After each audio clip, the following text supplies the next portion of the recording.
Welcome to the Nashville Post podcast. My name is Nicole Prano. I'm editor-in-chief of the Post, and on this show, we go inside the minds of company leaders who are reshaping our city's industries. This podcast is part of our Innovations and Ideas digital series brought to you by Cumberland Pharmaceuticals.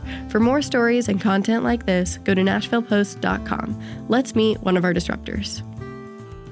Hi, I'm Stephanie Styll, and I am the founder of Killjoy. Thanks for being here, Stephanie. Thanks for having me. We are talking today about all things innovation. And for you, that is Killjoy. And I would love to know, just to start out, how are you innovating today? Today, I'm innovating in a very old school way. My business partner and I sat down this morning and we had a good meeting about what lights us up and how can we add more of that to our work. And basically, we decided we're going to do some songwriting and do some old school creative work with our own brains. Love that. Yeah. That is. And it feels fresh. Yeah. Yeah. Feels good. That creativity, that spark, that's so Nashville. Yeah. I love that. Tell me about a little bit of your background. You've got that creativity in you, I think. So share a little bit about that. Yeah, so I grew up here in Nashville, and I've had a really crazy career. I lived overseas for 14 years. I worked for a university that had a contract with the military, and then I worked at Hands On Nashville for about 4 years. And I was there when the tornado hit, which was a few months after I'd just had my first child, my only child. And then the pandemic hit, and we all got sent home. And during that time, I dealt with stress by drinking, as a lot of us did. So at the end of the year, I realized I needed to make a change, and I decided to stop drinking. And that for me was a huge turning point in my life, because suddenly every other problem, everything you've ever tried to ignore is just laid bare, and you've got to deal with it. And I realized that I wanted to do something else. And I was, at the time, just drinking water, but I started learning about alcohol alternatives, and they were really hard to find at the time. So I'm newly sober, driving to every liquor store in town, trying to find the one non-alcoholic thing they had. And I kept wishing, gosh, what if there could be a place where you could go that had all of these products and someone who was knowledgeable about it that could help you and educate you and you could try things. And after just, kind of wishing for that and wondering what my next move was going to be, I decided I needed to create it. Why the name Killjoy? Honestly, I just thought it was funny. And I thought of it and I thought, wouldn't that be hilarious, to have an alcohol-free store called Killjoy? And my brother is in marketing, and I told him about my idea. And he said it was the worst idea he'd ever heard. And I was like, well, I'm 100% doing it then. Sibling rivalry. So yes, I'm a brat, basically. Why did you want to take it that route of adding the education aspect? You talked about you wanted a place to provide this space where people could come and also learn about it. Yes. The education piece is huge. Right now, I think only 6% of adults drink alcohol alternatives, and that's crazy because they are so useful. The interesting thing to me is they're for everyone. People are always like, oh, I know a sober person. They could come to your shop. And I'm like, no, this isn't for sober people. I mean, we are for sober people, but it's also for everyone, because if you're somebody who likes to drink white wine every night while you're cooking dinner, you know what? You can get a non-alcoholic white wine and alternate glasses. And that is a lot easier than drinking water or drinking nothing, so learning about what products are out there, learning about what are good, what are high quality.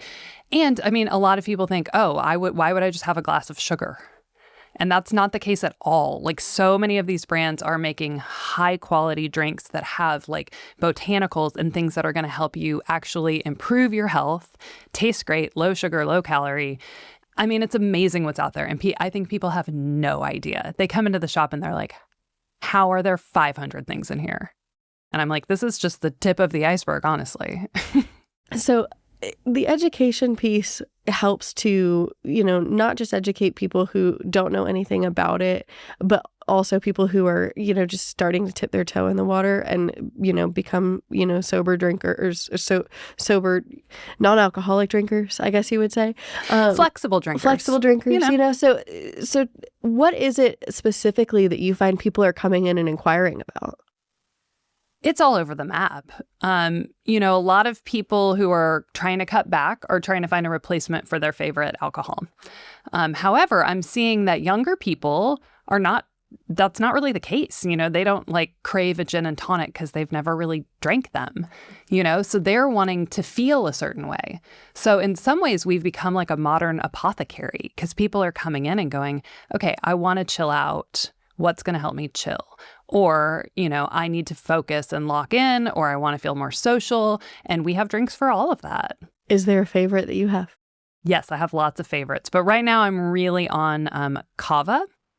Kava is this root from the South Pacific that's been used for about 3,000 years to help people feel a little bit more relaxed in their bodies and feel a little bit more social and improve their mood. The other cool thing about it is when you drink it, it kind of makes your mouth go numb. Yeah. So it's a little bit weird. It's a little bit funky, but I'm really into drinking that myself at home right now because it just makes you feel good and there's basically no side effects. How much of this is a trend versus how much of it's here to stay? I mean, personally, I think this is here to stay. I think all of this is going to get bigger and bigger, especially the adaptogenic drinks and the drinks that are packed with botanicals, because I think more and more people are moving toward, hey, I've been drinking because I want to feel a certain way. And basically, it's just better technology.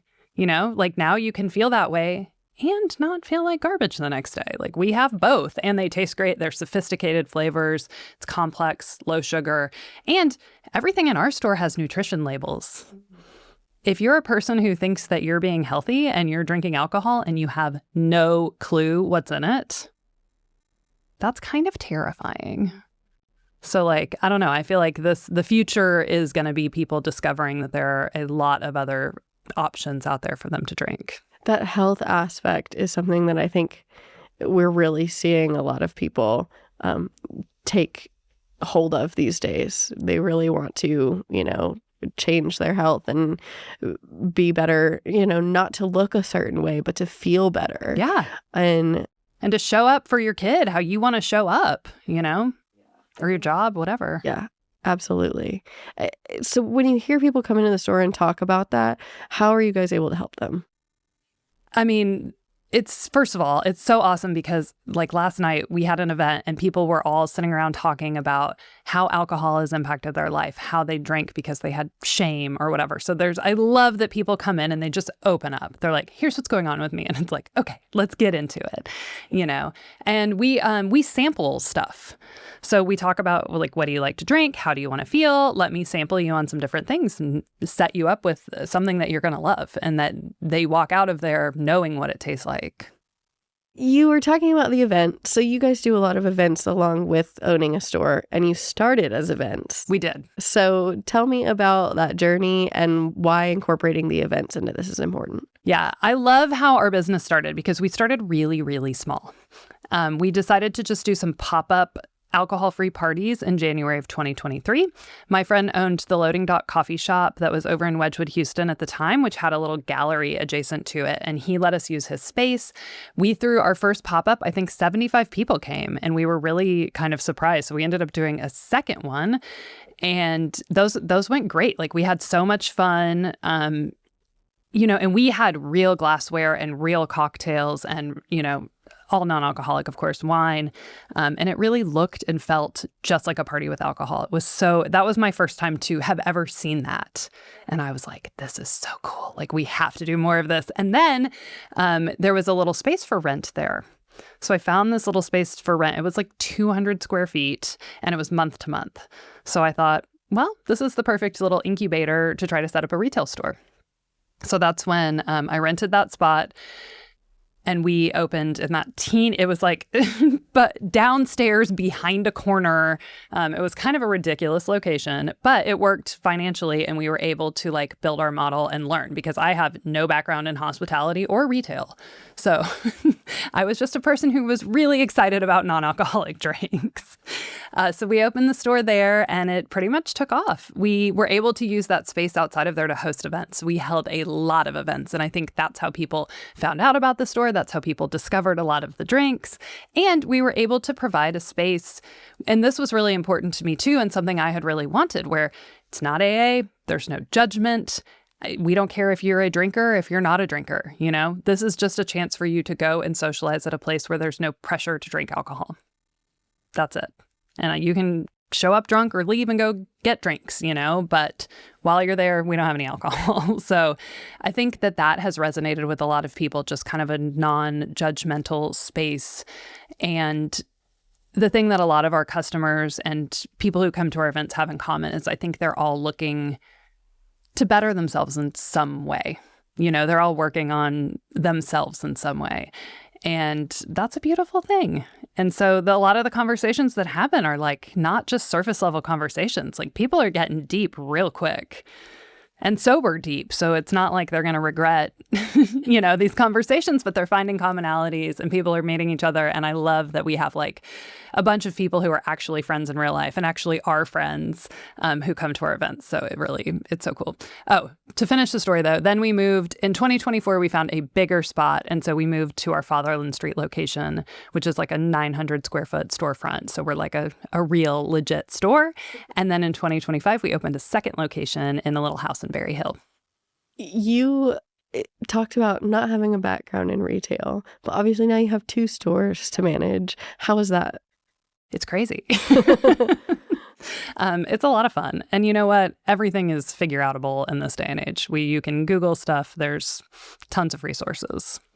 What is it like, you know, to be a founder in Nashville of a non-alcoholic beverage company when so many things around you are all about alcohol? It's awesome. I was fully expecting when I opened that there would be a lot of hate, that people, or a lot of questioning, like, why do we need this? What is this? And I hear this from other bottle shop owners, which is super interesting because like in other states, I hear all the time people go like, what's the point? I don't think I've ever had anyone ask me that.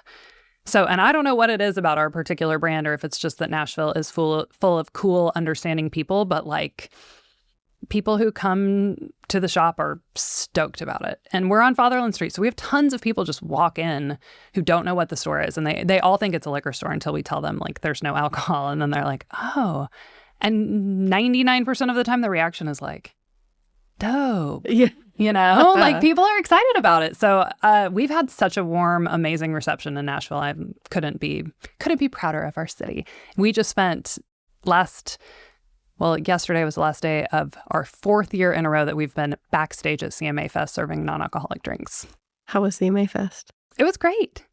I mean, you know, we're not for everybody. Yeah. And like, you know, people who don't want a non-alcoholic drink just don't stop. But like, there's about, I would say, 10% of people who are like very excited that we're there.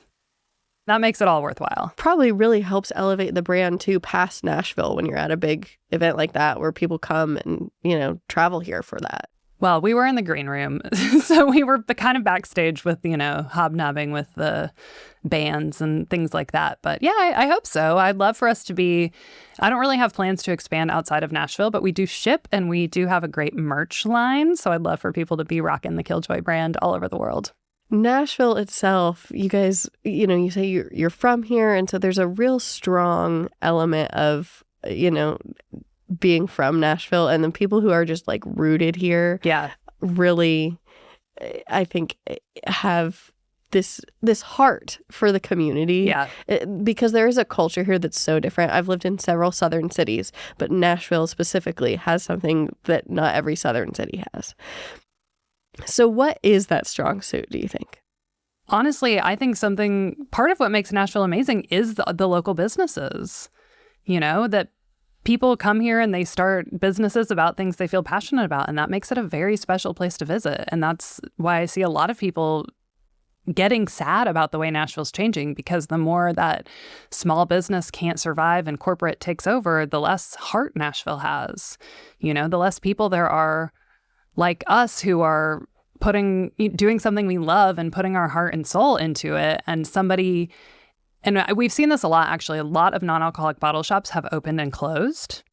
And it's because somebody opened them just to make money. And this is not necessarily a money-making business. And if you're not a part of the community and you're not putting that kind of love into collaborating with other people, hosting community events, doing that kind of stuff, you're just not going to survive on margins alone. How do you feel like you've been able to take that community and make it into a successful business? How has that happened for you?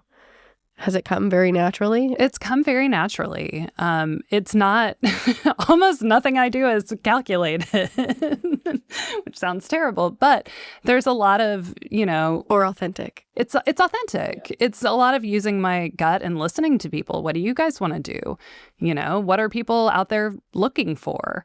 And so I was talking to folks last night, what would you guys like to do? And we were talking about how everybody wants to do rage karaoke because we're all so full of rage right now and we need a healthy outlet for that. So I think we're going to host rage karaoke. And that was just a conversation I was having with some folks at an event. I will be there. See, this is kind of how it evolves. It's just oh, that's what people want to do. We've got a space. Let's do it. That's so fun. I love, that you can really create unique events because also you're having those conversations with people. Those deep conversations are happening and you're really learning what does the community that we serve need. Right. I'm not guessing. Yeah. I love that. And it's also stuff I want to do. That's the other thing is just do stuff you want to do. That's what it's all about. That to me is what makes Killjoy and you specifically an industry disruptor. Obviously the non-alcoholic beverage business is disrupting the beverage business, period. I think nationwide we're seeing a turn to that, and you kind of spoke to some of that. But also specifically the community aspect is disruptive in a good way. Yeah. Yeah. We're showing people there's another way, and it's not miserable. Tell me about how you feel this fits into the greater fabric of Nashville. I think we're an alternative space providing options, which is really important for Nashville in this day and age. Nashville is a drinking town. People come here to party. And if you live here and you're trying to get out of the scene or trying to find more balance in your life, and going to AA isn't the answer for you. If you're not identifying as someone that's needing to go into recovery, where do you go? Mm. Think about that. There's not really a place for that. And so we don't have a formal structure. We don't really offer support, but we do offer drinks and we offer parties. But it's really validating to go, say, to an event and be it's not just me. There's all these other people who are kind of thinking the same thing that I'm thinking. And that feels really good. And I've talked to a lot of people who said that's given them the, encouragement they've needed to keep on the path that they're on. So that's kind of where we fit in, and we just fill a little hole that maybe nobody even knew was there, but it was. The Nashville Post podcast series is proudly sponsored by Cumberland Pharmaceuticals, Nashville's specialty biopharmaceutical company. With a focus on innovation, Cumberland is working to develop new medicines for the future. The company also sponsors and operates Nashville's Life Sciences Center, which houses Cumberland's laboratories and supports the community as a home for emerging medical ventures. Cumberland is committed to improving patient care and to strengthening the life sciences sector of Tennessee's healthcare ecosystem. Learn more at cumberlandpharma.com. We talked about the education piece and how the greater community can learn more about it and maybe become more accepting of it. You're starting to see non-alcoholic drinks popping up in bars and things like that too. Do you guys have more of those kind of partnerships in places around town?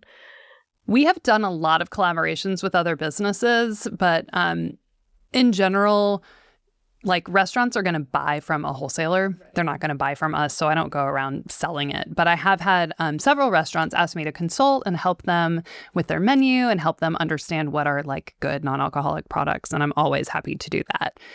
I love seeing these days the non-alcoholic options for cocktails and things on menus, and like the I'll never forget somewhere, and I had a non-alcoholic red wine, and it was actually really good. Yeah, there's a lot of good stuff now. I was like, wow, because non-alcoholic wine used to be terrible. Yes.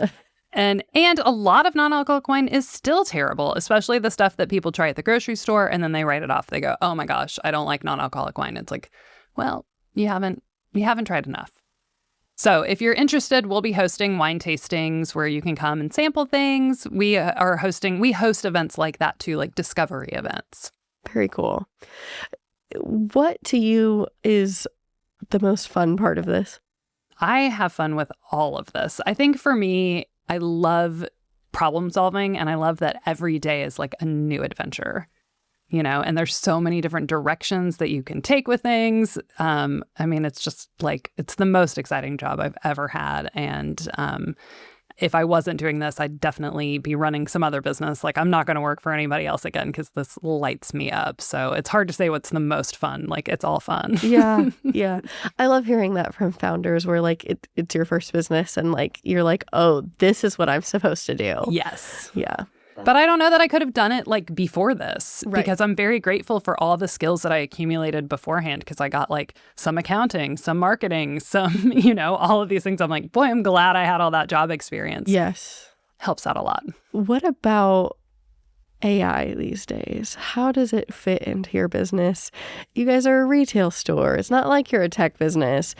So, but when we've been talking about innovation, it's been kind of a through line for everybody that we've talked to. Somewhere along the way, they have a story. So what's yours? Our story with AI is that we have been on the fence about the ethical use of it, and we have not really used it.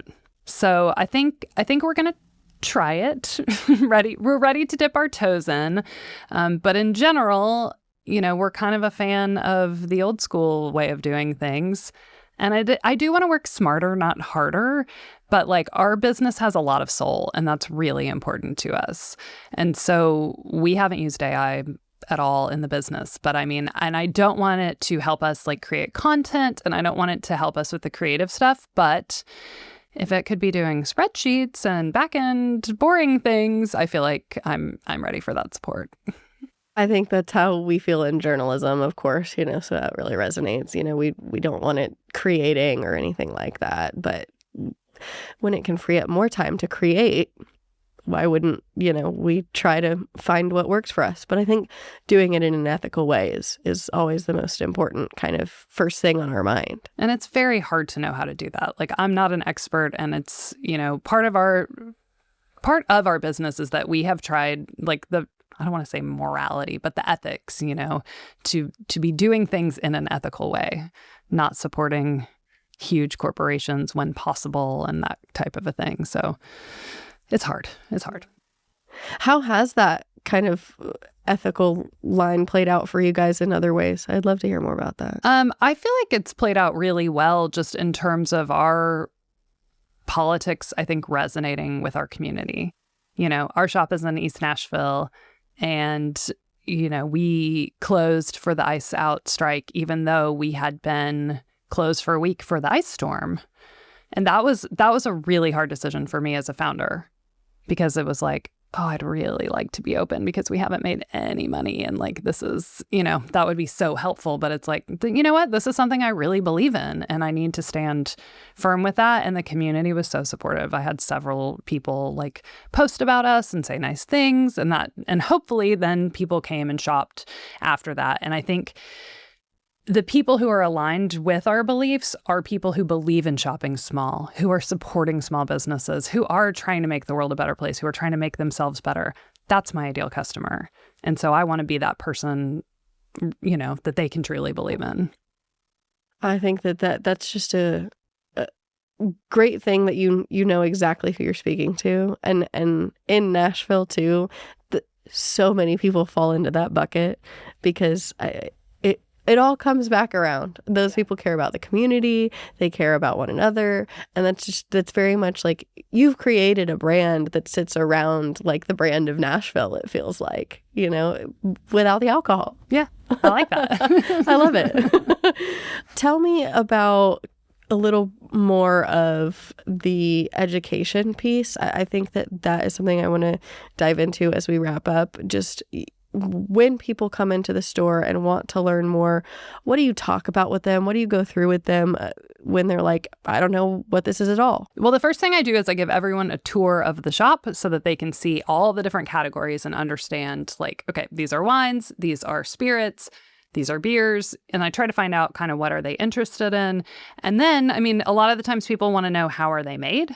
So we can go into the history of like the de-alcoholization process for wines, because all of the wines that we carry, other than a few tea-based wine alternatives, are de-alcoholized. So they come from like wineries who make real wine and go through this whole process, and then they have to remove the alcohol. So if you're seeing a price tag that is sometimes shocking to people, it's like they've had to make the wine and then go further with it. And it turns out to be really good liquid after that. So we do a lot of educating people on like what it even is, where it comes from, and then of course sampling it and tasting it and talking about like the tasting notes and then how to use it. Because that's, something I hear a lot is that people go to a Total Wine, a place like that, they get a bottle of spirits, they get home, they hate it, they never use it, they throw it away, and they've wasted $40. Like that is a very common story because in general, non-alcoholic spirits are meant to be mixed. They're absolutely not meant to be drank on their own. There are some that you can drink on their own, and if you're wanting to drink something neat, we can introduce you to those. But that education piece is the difference between somebody making an amazing margarita and pouring a bottle down the drain. I can't imagine if I was to go and do that to end up pouring it down the drain. I will call Killjoy first. A lot of people, I've heard that story a lot. And that was something I did myself. Yeah. In the beginning. Yeah. I bought stuff that I didn't like. It was very frustrating. And I didn't know how to use it. I imagine too, like you said, if there's not somebody that you know to educate you about it, like then what do? Ask AI. Yeah. I think that what Killjoy stands for has been, industry disruption as a whole, which is a great, point to just drive home on this podcast. Just that you guys really have, tried to break into the community and break into, people's understanding of this stuff. And I'm really thankful for you to be on the podcast and explaining all of that to us. So thank you so much for having me. I really appreciate it. Thanks for listening to the Nashville Post podcast. Be sure to follow on Apple Podcasts, Spotify, YouTube, or wherever you listen to your favorite shows. And please help spread the word by sharing, rating, and reviewing the show. The Innovations and Ideas digital series is brought to you by the Nashville Post with support from Cumberland Pharmaceuticals. For more content like this, go to nashvillepost.com and follow us on LinkedIn or wherever you get your news. This episode was produced in partnership with Relationary Marketing and the Nashville Entrepreneur Center. Produced and engineered by Buckner, Chuck Bryant, AJ Meyers, Noah Kammer, and Amira McCall.